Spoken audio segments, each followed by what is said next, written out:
Only thing I always advise people who are having a will through a bank is to ensure that the bank is not the only executor. With all of that, rather, that is my personal advice, have a trust in place. When you have a will, you have it signed, and unfortunately, the master says no, it's invalid. The key components to estate planning. Number one is a valid will. And then number two is a trust. Let's start with the will first. So having a will, like I mentioned earlier, you have a will where you are saying, I'm leaving this asset to this person and that person, and I want them to benefit in this way. So meaning I'm going to give Neo 10%, I'm going to leave Lebu 90%, and then Neo is not happy, and then he decides to steal my will. Then, yeah, it becomes something else. But again, it doesn't mean that you can't have it. Obviously, I'm just saying that there are other risks associated with having that will, because of the fact that it can go missing, or someone can steal it, or it can be misplaced, whatever that can happen in that will, especially if you don't keep it somewhere. Because again, having to keep it with the bank is another story, because remember, a bank can have your will, they can keep it for you, that is fine. But the only thing I always advise people who are having a will through a bank is to ensure that the bank is not the only executor. In order for whoever is going to be there, there must be someone else who's going to have some form of control together with the bank. So what I always advise people that, you know what, sometimes you would never know, because you can say, okay, I will do my will through an attorney, and the attorney can keep the will for me. What if the attorney dies and then the office gets closed, and then what happens? So you always have to check as to what is it that can work for me. Because sometimes I would say, you know, have a will and then maybe have a trusted relative who can be able to keep it for you. Because if you have a trusted relative, then at least you know that a certain person is keeping my will, and even if here at home someone can look for it, they won't find it. But again, it also now goes back to family dynamics. Because what happens if maybe you and your cousin are long talking and he's got your original will? What if maybe your cousin is the problem within the family, and then whilst he's having your will, and then when you pass on, the cousin decides, nope, I'm not going to share it. So again, it goes back to you having to decide, because you need to decide, okay, I'm going to have this will, I'm going to keep it somewhere, wherever you want to keep it. And then in keeping it, I need to have someone else to know where it is kept. Because, for example, I also had a similar situation sometime last month where a will was drafted through an attorney. Now, the mother did say that I'm going to draft a will with a certain attorney, but one, mother didn't want to disclose the name of the attorney. Now, people have been going through KZN in the area to check exactly, to go door to door with the attorney offices to check whether, did my mom have a will with you, you know, that thing, and it said, because now there's no one, they know that there is a will.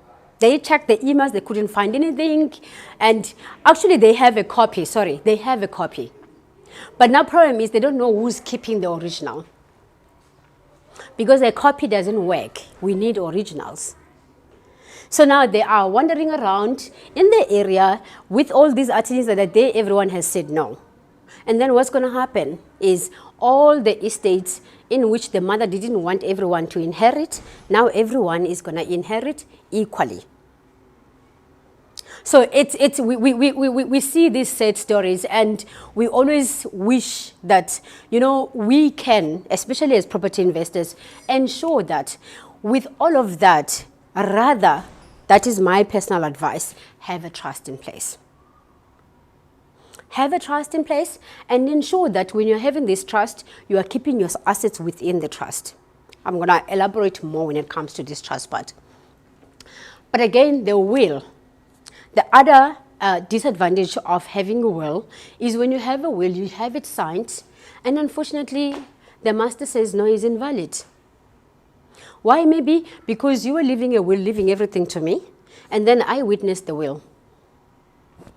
Disqualifies me from inheriting, Or maybe I have a will and there is no two witnesses. Then the will becomes invalid.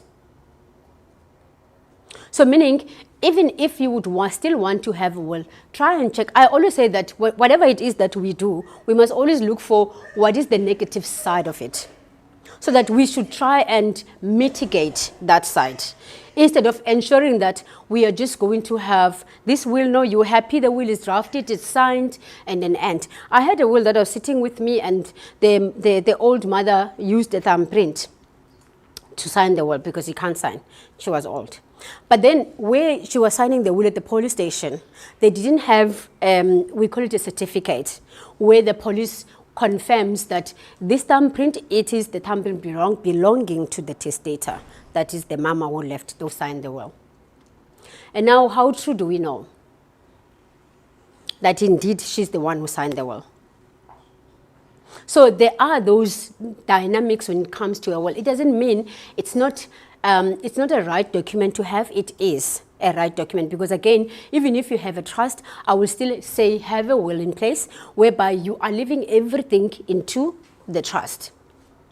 Because then at least you would say that, because in the trust, if you have your assets, you have like your houses, maybe your cars in the name of the trust. But then what happens to the remainder of your estate? So the will then plays a huge role on the remainder side, whereby you are saying, I'm just leaving everything that I own into that trust, so that we don't have a situation where we are administering your estate in two forms. This side is tested because we're dealing with the assets that are mentioned here, and this side is intestate because we're dealing with everything that is not mentioned here. Also to try and avoid that. And then also it's important for us to get advice before, if we're deciding, okay, this is how I want to structure my things, then rather get a legal advice whereby you would say, okay, now that I want to structure my stuff, then how do I do the structuring? That is why I get very personal with you and ask you who you are, so that I can understand and be able to advise you better, because my advice to you won't be the same as my advice to him, because of the dynamics within your personal lives.